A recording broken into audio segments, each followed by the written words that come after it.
नाज़रीन आदाब, 21 अक्टूबर 2024 मुताबिक 17 रबीउल के अवधनामा वॉइस एडिशन में आपका खैर मकदम है। आप समाअत फरमाने जा रहे हैं अवधनामा में शाये अहम खबरों के खास हिस्से। वज़ीर-ए-आज़म नरेंद्र मोदी ने आज अपने पार्लिमानी हल्के वाराणसी से रियासत और मुल्क को 6,700 करोड़ रुपए की 23 प्रोजेक्टों की सौगात देते हुए कहा कि वाराणसी में एक जानिब जहां तेजी से तरक्की हो रही है, वहीं दूसरी जानिब विरासत को भी तहफ़्फ़ुज़ फराहम किया जा रहा है। उन्होंने साबिक़ा हुकूमत पर कुंडा परवरी और खुशामद की सियासत की वजह से काशी को तरक्की से महरूम रखने का भी इल्जाम लगाया।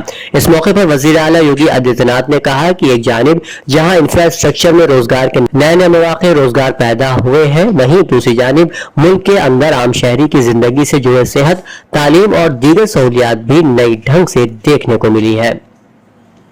राजधानी दिल्ली के रोहनी में इतवार को जबरदस्त धमाका हुआ, जिसके बाद पूरे इलाके में सफेद धुआं आसमान में फैल गया। प्रशांत विहार इलाके में होने वाले इस धमाके की शिद्दत की वजह से वहां के मकामी लोगों में खौफ और दहशत फैल गई। धमाका दरअसल सेंट्रल रिजर्व पुलिस फोर्स यानी CRPF के स्कूल की दीवार के करीब हुआ।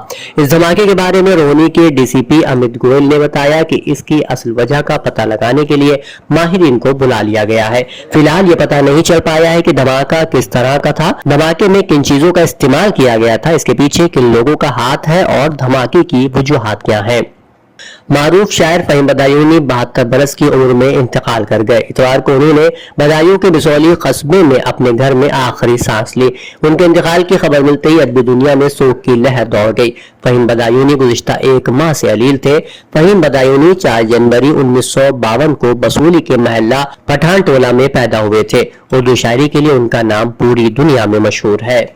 रियासत उत्तर प्रदेश के जिला मुजफ्फरनगर में सोशल मीडिया फेसबुक पर किए गए मुतनाज़िया पोस्ट से नाराज रात मुस्लिम माशरे के सैकड़ों लोग बढ़ाना कस्बे में देर सड़कों पर निकल आए और कस्बे में मेन रोड को ब्लॉक कर दिया। लोगों का मुतालबा था कि मुलजिमीन को गिरफ्तार किया जाए। पुलिस के आला अफसरान ने जानकारी दी कि मुलजिम को फौरी गिरफ्तार कर लिया गया है, लेकिन सोशल मीडिया पर गलत अफवाह फैलाई गई है, जिसके बाद हंगामा खड़ा हो गया।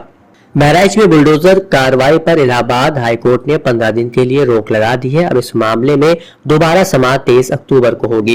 PWD की जानिब से सरकारी रास्ते पर तजावुजात का हवाला देते हुए नोटिस जारी किया गया था, जिसमें 3 दिन के अंदर देही सड़क के दरमियान से 60 फीट के फासले पर बनाई गई तमीरात को हटाने का हुक्म दिया गया था।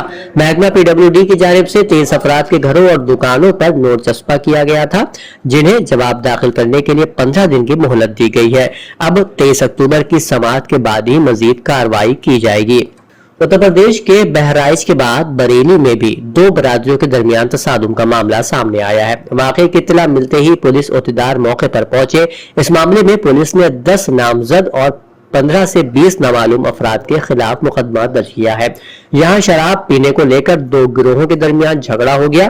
कुछ ही देर में दोनों बरादरियों के लोगों ने एक दूसरे पर ईंटों और पत्थरों से हमला कर दिया। इस वाकये की वीडियो भी सामने आई है। महाराष्ट्र असेंबली इंतखाबात के लिए बीजेपी ने उम्मीदवार की पहली फेहरिस्त जारी कर दी है। इस फेहरिस्त में बीजेपी ने कुल 99 उम्मीदवार को मैदान में उतारा है। पार्टी ने अपनी पहली फेहरिस्त में 13 ख्वातीन उम्मीदवारों को असेंबली इंतखाब में किस्मत आजमाने का मौका दिया है। साथ ही कांग्रेस छोड़कर बीजेपी में शामिल होने वाले सीनियर लीडर अशोक चौहान की बेटी श्रीजिया चौहान को भी बीजेपी ने भोकर से टिकट दिया है। बीजेपी की तरफ से जारी करदा फेहरिस्त में कई अहम लीडरान के नाम भी शामिल है, जिन्हें असेंबली इंतखाब के लिए उम्मीदवार बनाया गया है। उनमें अहम नाम नायब वजीर आला देवेंद्र फडणवीस का है, जिन्हें पार्टी ने नागपुर साउथ वेस्ट सीट से उम्मीदवार बनाया है। एरा यूनिवर्सिटी की pro vice chancellor professor Farzana mehndi ने काजिम अली खान शख्सियत और इल्मी खिदमात के उन्वान से मुनक़िद सेमिनार के आखिरी इजलास के दौरान अपने खिताब में कहा कि डॉक्टर काजिम अली खान की खिदमात का दायरा बहुत वसी और हमागीर है। सेमिनार के मकानों से ये बात वाज़ेह होती है। मुझे खुशी है कि आज पूरे दिन बेहद अहम मौज़ूआत पर मकाले पढ़े गए, जो यकीनन काजिम शिनासी के बाब में संग मील का درجہ رکھتی ہیں۔ Seminar Maulana Azad national Urdu university Lucknow campus کے زیر اہتمام ایرا یونیورسٹی کے اشتراک سے لکھنؤ کیمپس میں منعقد ہوا۔ اس موقع پر ایرا یونیورسٹی کے vice chancellor professor Abbas Ali Mehndi اور pro vice chancellor professor Farzana Mehndi کی شال پوشی کی گئی اور انہیں کیمپس کی طرف سے یادگاری نشان بھی پیش کیا گیا۔ فرزانہ مہندی نے کہا کہ آج کا سیمینار کئی اعتبار سے اہمیت کا حامل ہے کیونکہ اس میں جواساز اسکالرز نے بہت بڑی تعداد میں حصہ لیا ہے۔ سیمینار کے 4 ادبی اجلاس منعقد ہوئے جس کی صدارت پروفیسر عمر کمال الدین، پروفیسر عباس رضا نیّر، ڈاکٹر شاہ عالم اور پروفیسر احمد محفوظ نے فرمائی اور مختلف یونیورسٹیز اور دیگر اداروں سے تشریف لائے مقالہ نگاروں نے اپنے خیالات کا اظہار کیا۔ سیمینار کی رپورٹ ڈاکٹر ثروت تقی نے بحسن خوبی پیش کی۔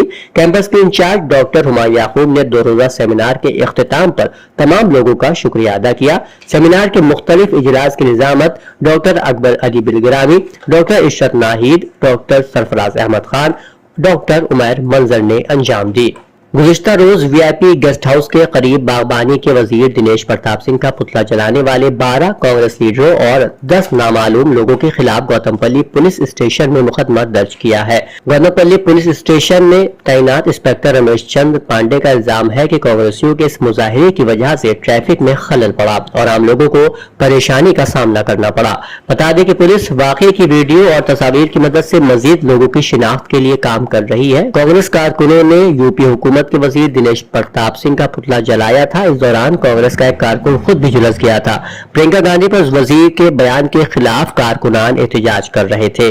اتر پردیش کے ضلع رائے بریلی چندہ پور مندر کے سامنے واقع کینرا بینک بلڈنگ میں اتوار کو آتش زدگی سے افراتفری مچ گئی۔ فوراً فائر بریگیڈ کی گاڑیاں پہنچنے سے کسی جانی نقصان کی کوئی اطلاع نہیں ہے۔